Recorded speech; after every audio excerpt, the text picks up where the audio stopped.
a matter of finding, well, of course, it's blood type, it's body mass and composition.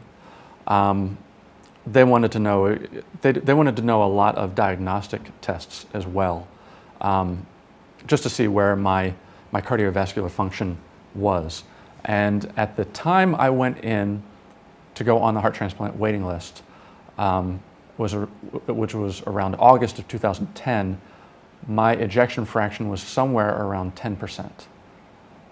You know, they want to make sure that that the heart that they found was going to fit within my body. Once they take the heart out, it's going to leave a cavity. So an oversized heart or from a larger person is obviously not going to fit. You know, a more petite individual, you know, it would leave too much room around it, and it would have to be large enough, obviously, to pump, you know, the blood through this body here. And at the time, I had gone from 200 pounds through my cancer treatments down to about 175 pounds with the heart failure. Then at the time I went on the heart transplant waiting list, I was probably around 155 pounds. So the heart that they found for me was someone around 155 pounds, or the heart that they would find for me. And I had to make sure that once I got the heart, I had to maintain that weight. That's what they did.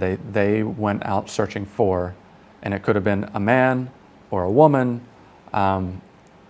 It could have been any number of criteria, but I know that it gets more complicated than just, you know, height, weight, body mass, and blood type that they have to deal with.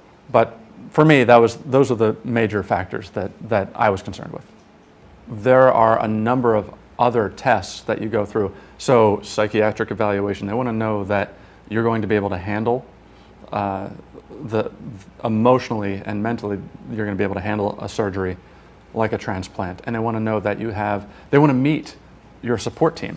So they have everybody come in, and they want to know that not only will you, as the recipient, be able to handle it, but will you be able to be cared for by a team of people that are able to be there and provide for you.